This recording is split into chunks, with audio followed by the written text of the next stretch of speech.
Je suis gros.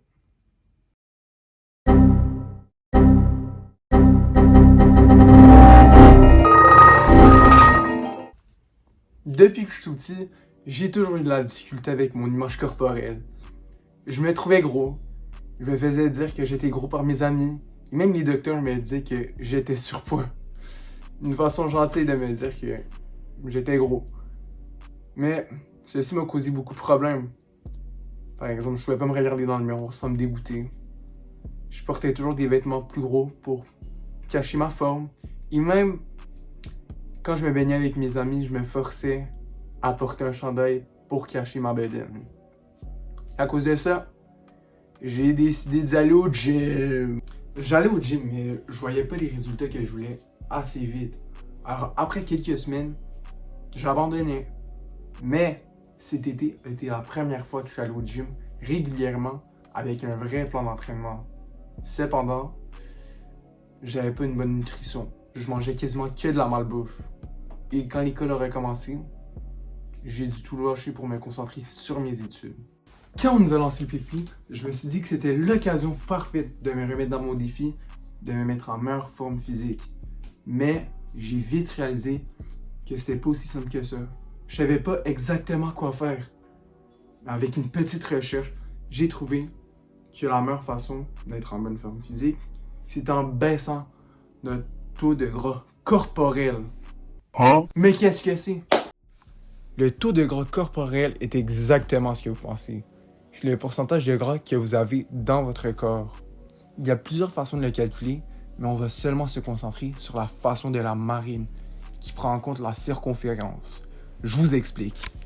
Alors, pour calculer mon taux de gras corporel, on va prendre en compte mon âge, ma grandeur, ma masse, la circonférence de mon cou et la circonférence de ma taille. Et ceci va nous donner ce résultat-là. Le but de mon projet était non seulement d'être en meilleure forme physique, mais aussi de baisser mon taux de gras corporel. Parce que je me retrouvais à 18,2% de gras, ce qui est dans la moyenne, mais on aimerait ça se retrouver par-dessus la moyenne. Alors pour ce faire, j'ai suivi un programme de 8 semaines. Il est composé de un régime alimentaire ainsi qu'un plan d'entraînement. Je vous montre.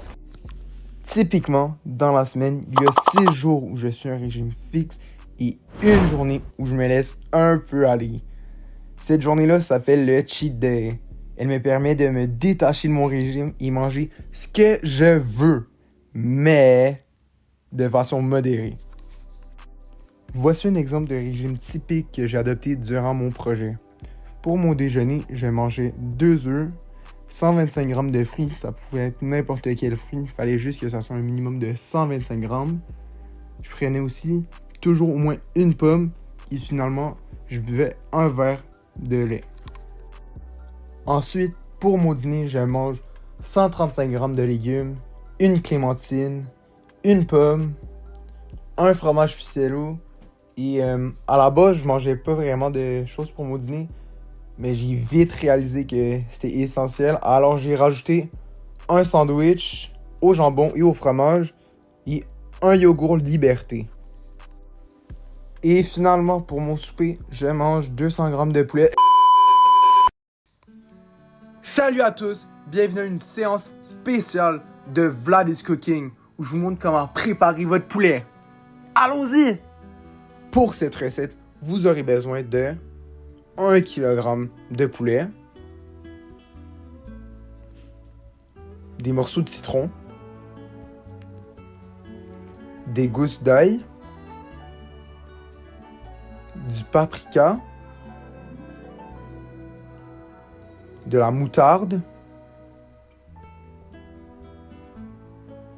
de l'assaisonnement pour steak et finalement de l'huile d'olive.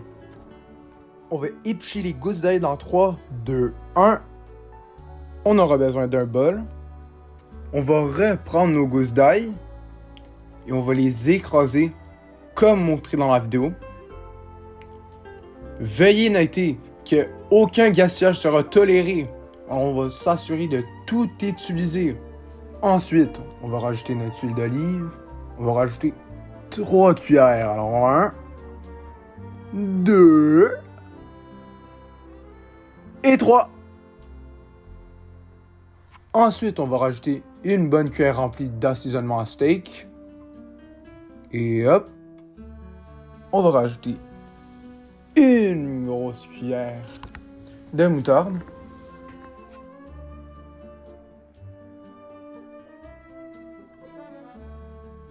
On va reprendre notre paprika et on va rajouter une cuillère de thé de paprika au mix. On va prendre nos 2 morceaux de citron et on va extraire le jus comme montré. Et comme j'ai dit, aucun gaspillage sera toléré. Alors on va juste jeter nos pelures dans le mix.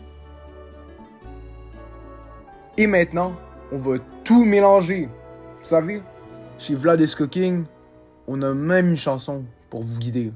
Mix, mix, mix, mix, mix, mix, mix, mix, mix, mix, mix, mix, mix, mix. Merci. Et maintenant, on va rajouter notre kilogramme de poulet. Désolé. Et on va tout mélanger. Et comme vous le savez, on a déjà une chanson pour ça. Mix, mix, mix, mix, mix, mix, mix, mix, mix, mix, mix, mix,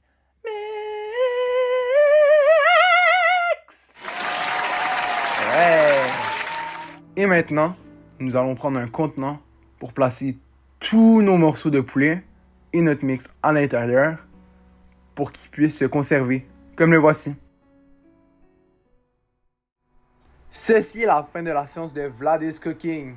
Je le sais, moi non plus je veux pas vous quitter, mais on se retrouve ici la semaine prochaine pour que je vous montre comment préserver un corps mort dans votre sous-sol. A plus la gang, ciao! C'était quoi ça? Bref, on continue avec un verre de riz, 125 g de brocoli et environ 180 g de salade sans sauce. À travers ma journée, je dois consommer 2 litres d'eau, mais j'en consomme un peu moins. Pour mon entraînement, j'ai choisi un split qui s'appelle le PPL, autrement nommé Push-Pull Legs, ou encore pousser, tirer, jambes. Le premier jour sera le pousser, parce qu'il faudra faire des exercices de poussage. Ceci va faire travailler les triceps, les épaules et même la poitrine. Ensuite, le deuxième jour sera le tirer, où il faudra faire des exercices de tirage. Ceci va faire travailler les biceps et le dos. Ensuite, la journée que tout le monde déteste, les jambes. Ceci sera une journée consacrée complètement aux jambes et à tous les muscles des jambes. Mais il y a une dernière journée qui est la plus importante et c'est le repos. Parce qu'il nous faut un minimum de 72 heures avant d'entraîner le même muscle pour qu'il puisse se renouveler et être dans la meilleure forme physique. Je vous présente mon plan d'entraînement. Avant de faire quoi que ce soit, il va falloir s'étirer. Je m'étire pour un bon 2 à 3 minutes pour pouvoir être flexible et minimiser la chance de blessure lors de mon entraînement. On va continuer l'entraînement avec 2 exercices d'abdos. On va commencer avec les knee crunches. On va faire 3 sets de 15 répétitions et on va terminer avec 3 sets de 25 secondes de flutter kicks avec une pause de 15 secondes entre chaque exercice. Et maintenant, pour la musculation, la partie préférée à tout le monde. Durant mon push day, je fais 6 exercices. On va faire le fly trap machine, le chest press, le lateral raise machine, 2 variantes du cable press down et finalement le incline bench press. Pour tous ces exercices, nous allons faire 4 sets. Les 3 premiers seront des séances de 12 répétitions et sur le 4e set, nous allons baisser le poids et on fait des répétitions jusqu'à ce qu'on échoue. Ma journée préférée, le pull day. Pour cette journée, nous avons 6 exercices. Nous allons faire 2 variantes de cable pull-down, des seated cable rows, des barbell rows, des cable curls et enfin des cable face pulls. Exactement comme le push day, nous allons faire 4 sets. Les 3 premiers seront de 12 répétitions et le 4e jusqu'à l'échouage. Et enfin, la journée que tout le monde déteste le plus, mais la journée la plus importante pour moi, vu que j'en ai besoin pour le volleyball et aussi pour mes genoux de vieux monsieur. Cette journée s'appelle le leg day. Durant cet entraînement, nous avons un total de 7 exercices. Nous avons des squats, des deadlifts, le leg press, le outer thigh machine, le inner thigh machine, des leg extensions et dernier, mais non le moindre, des leg curls. Pour tous ces exercices, nous allons faire 4 sets, mais le nombre de répétitions peut varier. Parfois, nous augmentons le poids de manière graduée, mais nous baissons le nombre de répétitions. Parfois, on garde le même poids et le même nombre de répétitions tout le long, ou encore, on garde le même schéma que le push et pull day. Pour conclure mon entraînement, on va faire 10 minutes de cardio sur le stair climber, afin de travailler mes petites jambes de SpongeBob. Nous sommes actuellement à la semaine 4 du projet, ce qui veut dire que nous avons accompli plus de la moitié du chemin. Voici mes remarques pour ces 4 semaines. Premièrement, parlons calories. Ce que j'ai réalisé est que, en commençant ce projet, je ne connaissais pas exactement le nombre de calories qu'il fallait que je consomme par jour. Avec une recherche, j'ai trouvé qu'un garçon de mon âge, de ma taille, devait consommer environ 2960 calories par jour. Étant donné qu'on est en déficit calorique, il faut que je consomme 500 à 800 calories de moins que l'habitude. Ce qui veut dire 2160 à 2460 calories par jour.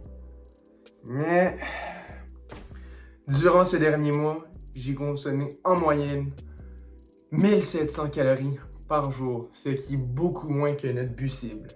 Et ceci a eu comme effet de me rendre beaucoup plus fatigué à travers ma journée. Néanmoins, avec mes études, le sport et même juste ma vie en général. Alors, pour combler ceci, nous allons rajouter une collation entre mon dîner et mon souper. Deuxièmement, il me faut des protéines, car elles jouent un rôle primordial dans la croissance et le développement de mes muscles. On dit qu'il faut que tu consommes ta masse en grammes de protéines par jour. C'est-à-dire que si je pèse 193 livres, il me faudra 193 grammes de protéines par jour. Et je vais pas vous mentir, durant ce dernier mois, je n'ai que consommé en moyenne 130 grammes de protéines par jour. Alors, pour nous rapprocher le plus possible de notre but, on va consommer de la poudre protéinée. Ce qui fait en sorte qu'on n'a pas vraiment besoin de consommer de gros repas pour avoir des protéines. On fait que le rajouter à de l'eau et on se rapproche. Alors en conclusion, il nous faudra plus de calories et de protéines dans ce prochain mois. Let's go! Les 2 dernières semaines de ce projet ont été les plus dures pour moi, pour 3 raisons. La première est qu'on est en période d'examen à l'école, ce qui m'a forcé à me concentrer sur mes études. Il m'a pas permis d'aller au gym autant que j'aurais aimé. De plus, c'était le temps des fêtes. Alors, comme vous le savez, on se lâche un peu et on mange ce qu'on veut. Et troisièmement, j'étais malade durant ces 2 dernières semaines, alors j'ai pas pu me donner autant que j'aurais aimé dans mes entraînements, ainsi que dans mon régime. Mais, on a persévéré et durant la dernière semaine, on s'est vraiment beaucoup donné. On est allé au gym à chaque jour de la semaine. En conclusion, ce projet a vraiment été quelque chose pour moi. Plusieurs émotions ont été ressenties tout au long du projet. La tristesse, la colère, la joie, la haine, mais plus important, la persévérance. À la base, m'entraîner, c'était très facile pour moi. Parce que j'aime m'entraîner et je le faisais avec mes amis qui rendaient ça beaucoup plus amusant. Mais c'est le régime qui m'a vraiment donné envie d'arrêter. À la base, j'avais vraiment faim et je mangeais quasiment que la même chose à chaque jour. Et ce qui rendait ça encore plus difficile, c'est voir les gens dans mon entourage manger ce qu'ils aiment, quand ils veulent, et où qu'ils veulent. Et c'était difficile, mais on est arrivé à la fin et on a réussi. Lors de mon projet, j'ai pu en apprendre plus sur mes capacités physiques et mentales.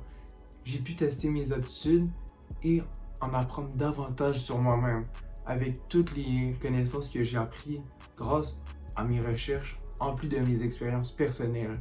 Je suis maintenant capable d'informer mes proches et les conseiller à adopter des meilleures conditions de vie. Même une fois mon projet terminé, j'ai acquis une routine qui me suivra pendant longtemps. Je continuerai de m'entraîner et d'opter pour des options alimentaires plus saines, puisque je connais maintenant tous les bénéfices sur ma santé. Mais on oublie ça pour l'instant, on passe aux résultats. Nous allons reprendre le calcul de la marine, mais avec nos nouveaux résultats. Alors on aura besoin de mon âge, ma grandeur, ma masse, la circonférence de mon cou et la circonférence de ma taille. Ceci va nous donner ce résultat-là. Yes sir, yes sir, yes sir. 12,7%. Ce qui, on dirait pas que c'est beaucoup, mais c'est 5,5% de moins qu'avant. Je suis quand même très fier de moi. Et on va passer à la partie que tout le monde attend avec impatience, ma transformation. On dirait pas que c'est beaucoup, mais je suis très fier de mon parcours. Alors, je vous montre.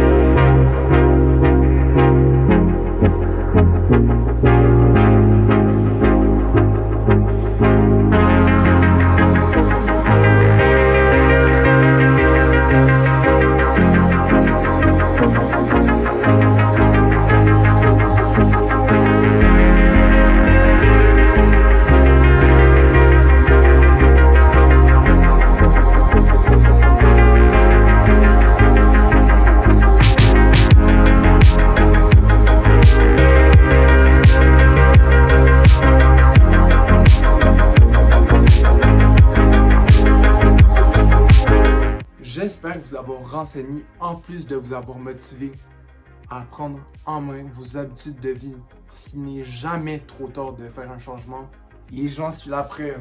On se revoit bientôt.